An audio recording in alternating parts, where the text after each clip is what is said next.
So we'll finish with the long-term impact of this eruption. The long-term impact, they are very important for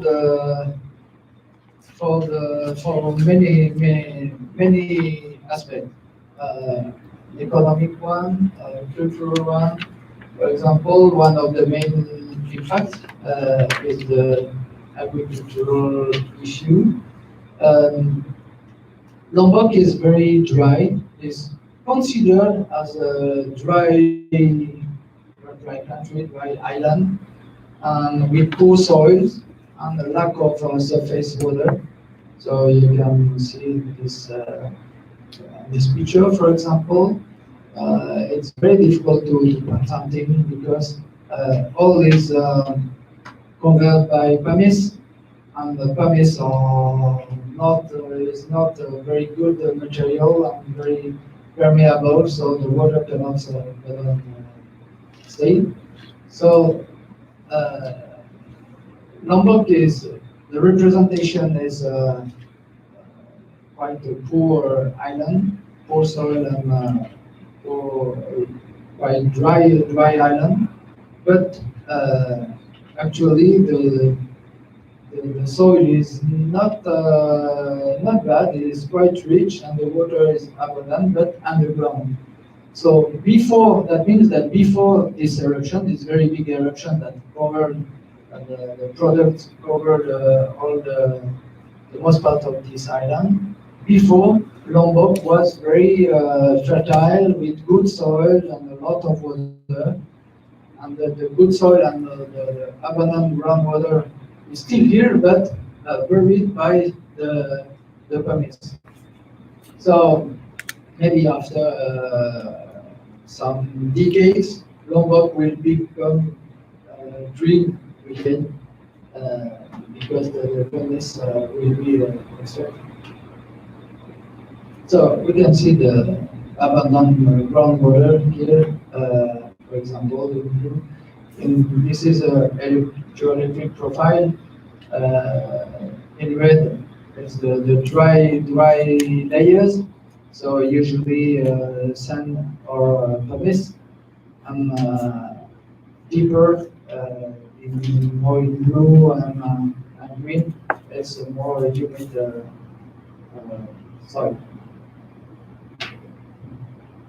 So there's extensive boring activity since the 80s. So progressively the pumice is extracted, and it's for commercial issues. And the pumice of good quality, because the eruption is quite recent, so 13th century. It's not very old, so the pumice is still very good. It's exported mainly to Asia, China, South Korea, Vietnam, as building material or abrasive material. The black sand is also exploited for local use, because there is also sand mainly from the lahar that follow the eruption. So the sand is also exploited.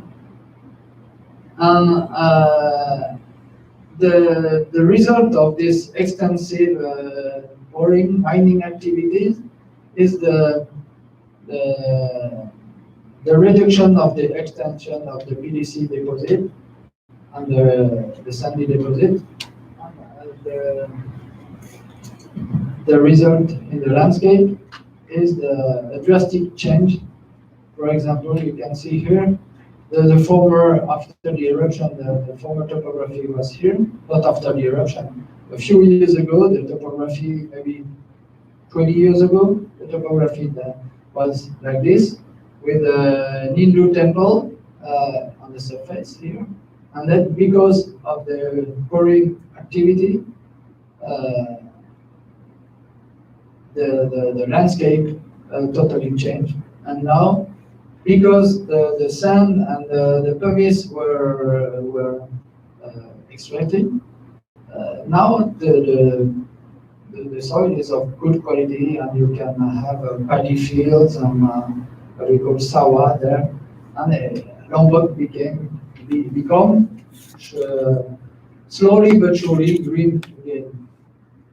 As you can see here, a few years ago, all this part was covered by pumice, so it was gray everywhere, and nothing was. There were no agricultural activities, and now after the removing of the pumice, you have some very nice rice.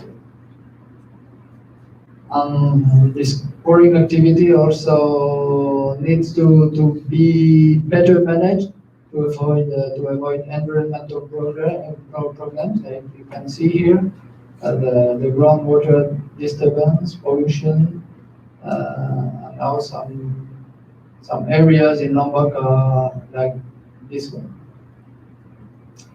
Another issue is the tourism issue. The caldera attract a lot of tourists that want to take pictures of this nice caldera, of this nice volcano, and sometimes they are climbing up to the top of Mount Rinjani volcano. The Dilute Pedices form this such geosite. We call that pantai tubing in the north part of Lombok. Once Rinjani is here, the caldera is here, so it's almost 30 kilometers away. Here there are 35 meters of pumice. All this pumice coming from the pyroclastic surges. So it becomes a touristic area because it's a very nice place. For the cultural issue, what was very important to find in the Baban Lombok is this sentence: this flow destroys the seat of the kingdom Pamatan. All houses were destroyed and swept away, floating on the sea, and many people died. The most important word is this one, Pamatan, because nobody any idea of the name of this capital before the eruption. There are almost no sources, written sources. So this is the proof that maybe big city, I don't know, at least a city was is still somewhere here, buried by the pumice deposit, but up to now nobody knows where it is. Some artifacts were found, but the archaeologists are still looking for this eruption. So we can find below the 13th century deposit, the pumice deposit, many things, some rings, swords, bricks, and so on. So there are many artifacts, but up to now nobody found a city or buildings, former building, not yet. Maybe they could be found in Mataram city. Maybe there's a place called Pamotan. That is quite, it's like Pamotan. Maybe it's under this temple. Nobody knows that. So, in order to look for this former capital or other former city, we need to reconstruct the pre-eruptive landscape. So we did some cores from the wells to reconstruct the stratigraphy in order to know to reconstruct the former topography. And one of the main issue is to reconstruct the former channel, former rivers, for example, using, for example, geoelectrical survey. Here we can find some former valleys, and also one of the most important issue is to reconstruct the pre-eruption coastline.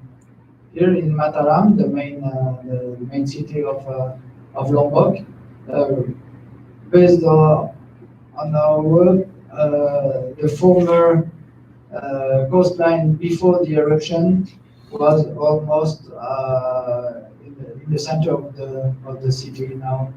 Yeah, maybe 3.5 kilometers inland. Yeah, that's all.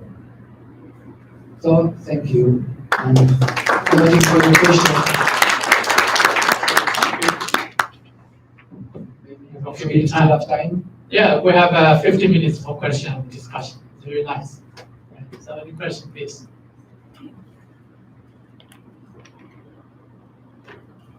No question. So, yes. You need microphone? You suggested that there would maybe like a language between the two islands. Do you know that? Yeah, it's too deep. So, yeah, it's too deep. It's so maybe 50 meters or more than 50 meters. So it cannot be another something else that covered by this. Yeah, it's very deep.